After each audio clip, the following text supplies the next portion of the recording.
Welcome back to the module communication theory, learning outcome one.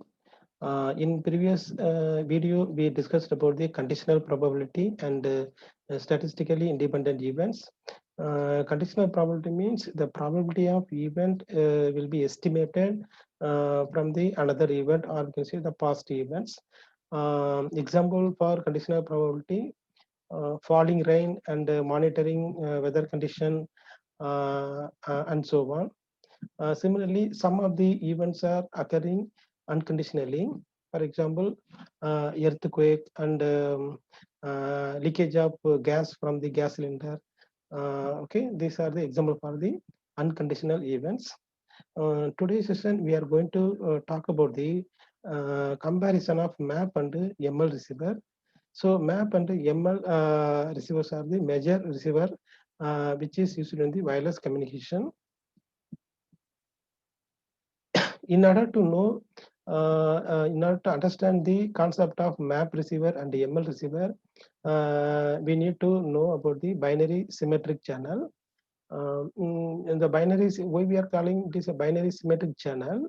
Means in wireless channel, the information will be transmitted in the form of binary numbers, either 0 or 1.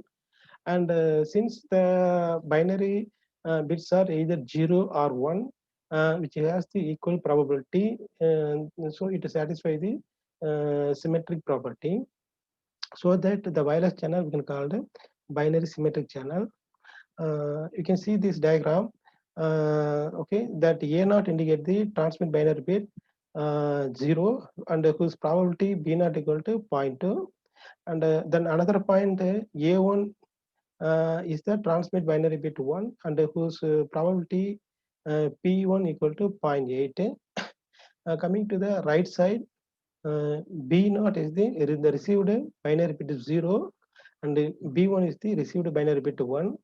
And assume that the transmit binary bit is 0 and the received binary bit is 0, then it is the correct probability. Okay, so which is denoted by 1 minus B equal to 0.7. And again, you can consider the transmit binary bit is 0, but the received binary bit is B1, which is equal to 1. It is a wrong bit or error bit. So that it is denoted by P equal to 0.3. So the error probability is less compared to the correct probability. Okay.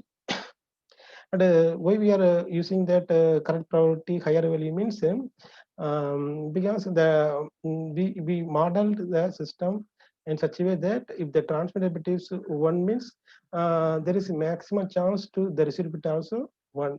The transmitted bit is 0 means there is a maximum possibility for the received bit is 0. So that is why we are giving that correct probability is higher value compared to the error probability. Similarly, same thing we can apply for the transmit information bit to 1. Okay. And here you can see that there are two probabilities we written here. So this probability we call a prior probability. So prior probability means it's a probability which will be known before the experiment has been completed. So P of A naught is the probability of the event A naught equal to 0.2. Then P of A1 equal to 0.8 for the transmit binary bit 1, 0.8.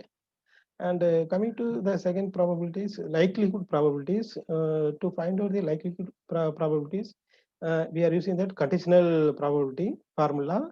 So you can see that the P of B naught given A naught, which means what is the probability for the received bit is 0 when the transmitted bit is 0.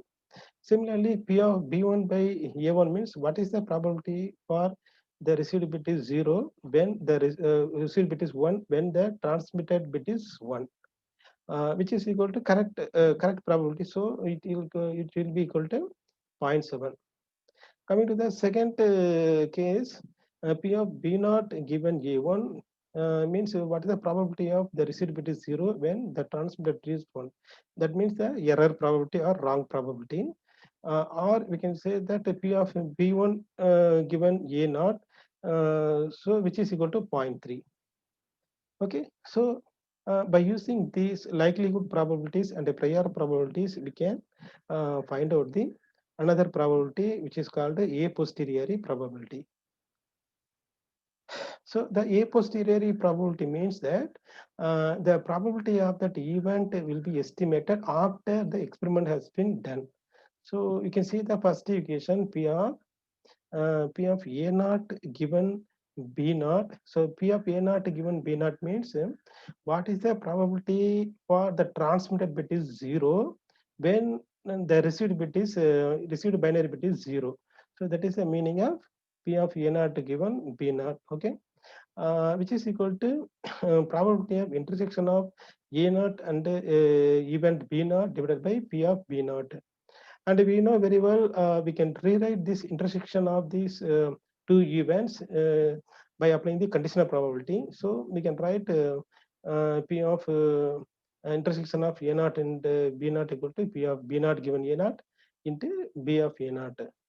And P of B naught is the probability of the event B naught, that is a received bit probability.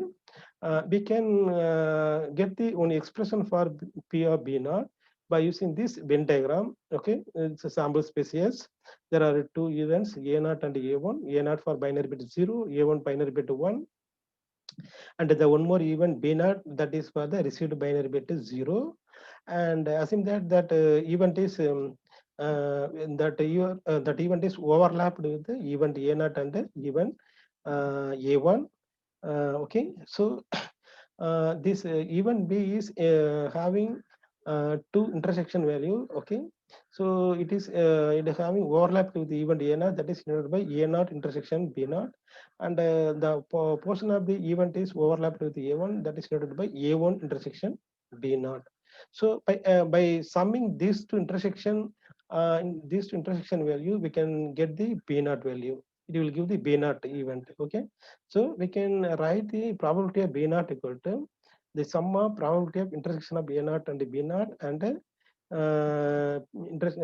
probability of intersection of A1 and B naught. And then for this intersection, we can apply the again conditional probability. So finally, we are getting the expression for B of B naught, which is equal to P of B naught given A naught into P of A naught plus P of B naught given A1 into P of A1. Now we can substitute this formula for this a posteriori probability, that is P of A naught given B naught. We are getting that expression for P of A naught given B naught. Similarly, we can find out the another a posteriori probability, that is P of A1 given B naught. So which means that what is the probability for the transmitted bit is 1 when the received bit is binary 0. Okay. So these two expression we can call the a posteriori probability. So why a posteriori means we are estimating the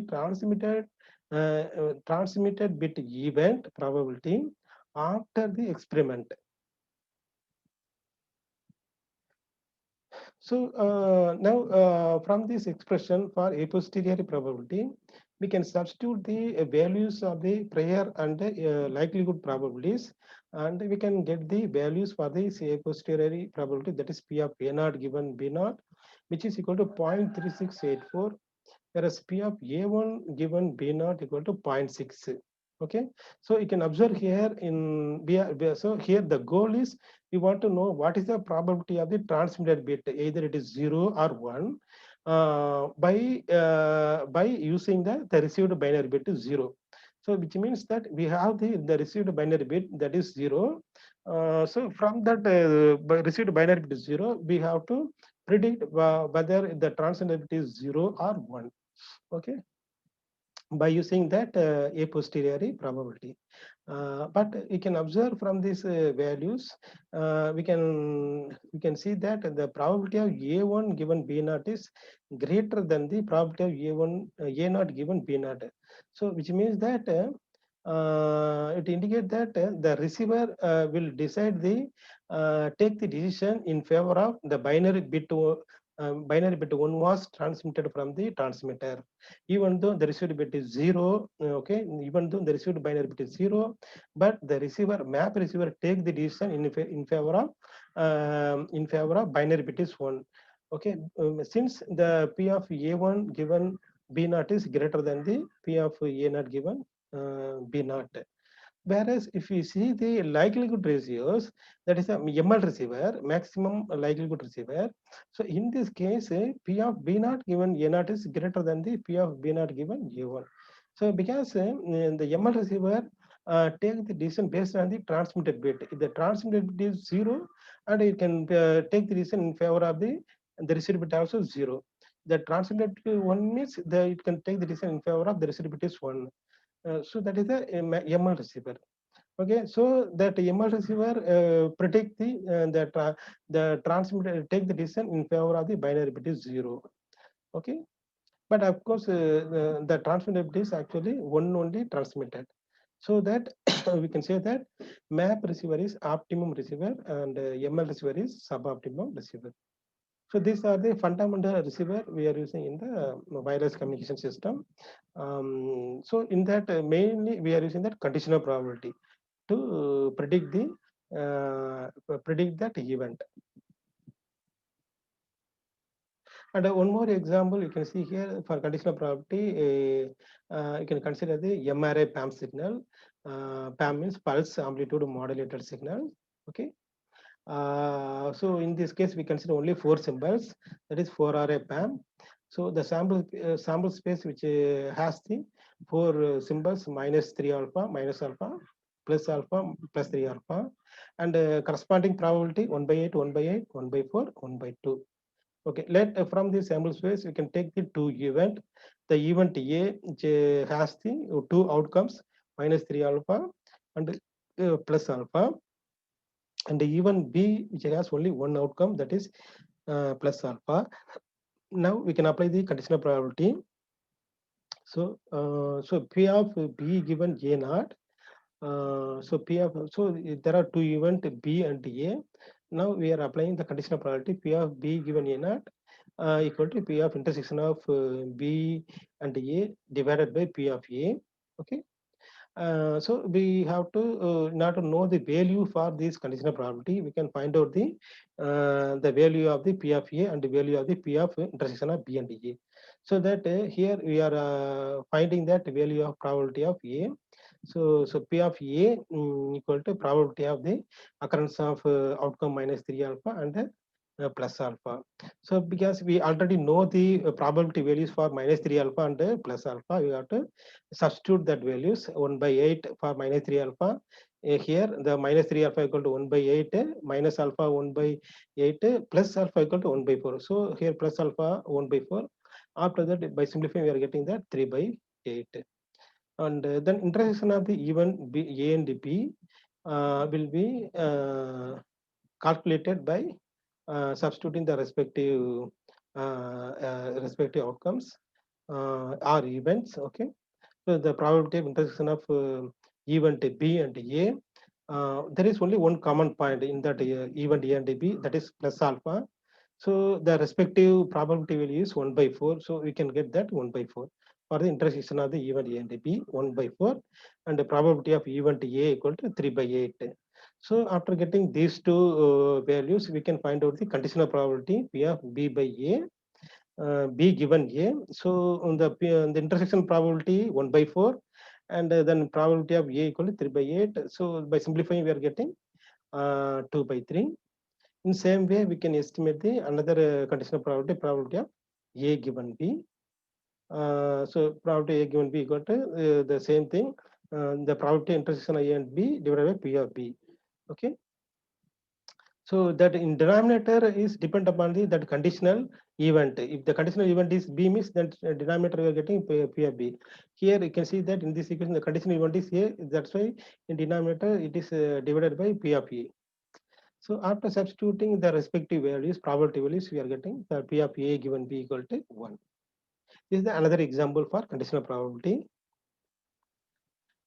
And then one more example, we can see that drawn resistor from the box.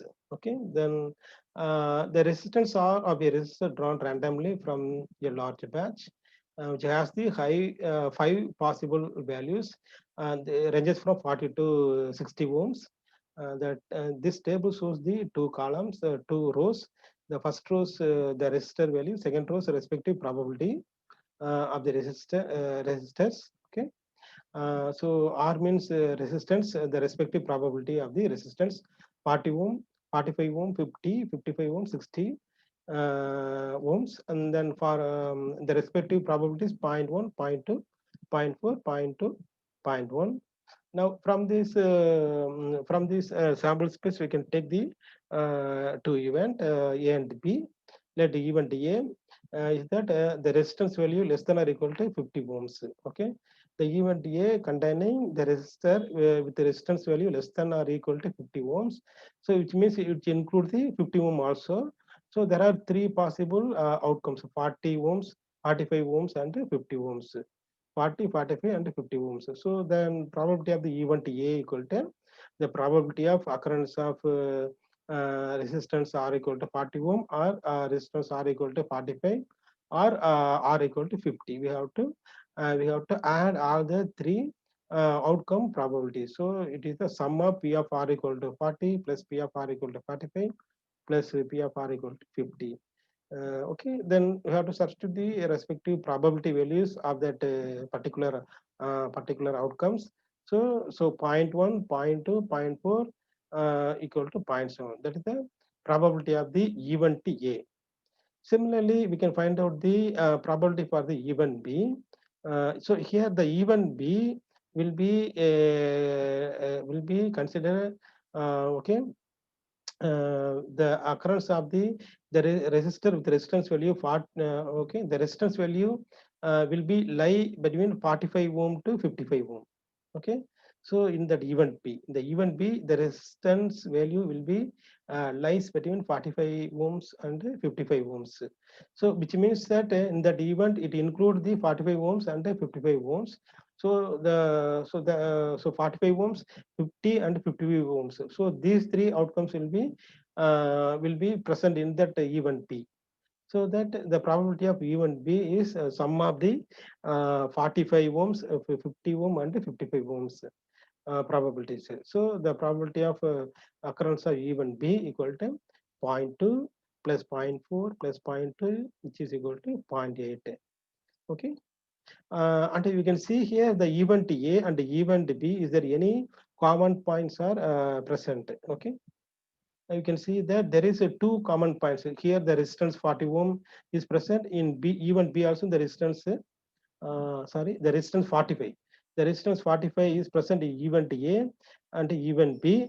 The resistance 50 is present in event A and event B. So two common points are available. So we can able to find out the intersection of the event A and B. So which is equal to P of intersection of A and B equal to P of occurrence of R equal to 45 ohm plus P of R equal to 50 ohms. But by substituting the respective probability values, we are getting the intersection event value is 0.6. Now we can check the whether these two events are independent or not. Okay. For that, we have to check that independent. We know that on condition, when the joint probability is equal to the product of the individual probability, then we can say it is an independent event. But already we got the joint probability of the event A and B. Now, in order to check the condition independent that the given events are independent or not, we have to find out the product of the individual events. So with the assumption of event A and B are independent events, so P of A be equal to the product of P of A into P of B. Okay, so we have to substitute that respective probability values, which is equal to 0.56. But the 0.56 is not equal to the joint probability 0.6. So that we can come to conclusion the event A and B are not independent events. It is a dependent event, because directly we can say that there is a common points. Okay, and then we can find out the conditional probability for these events. That is the probability of event B. What is the probability of event B given event A? Okay. So we already know the intersection of event A and B and the event A. Substitute that values, we are getting the P of B given A equal to 0.857. In same way, we can find out the another conditional probability P of A given B equal to P of A, probability of intersection of A and B divided by P of B, which is equal to 0.6 by 0.8 equal to 0.75. Okay, so today's session we saw some example for the conditional probability, and we studied the comparison of the map and ML receiver. Okay, thank you. We'll discuss next session.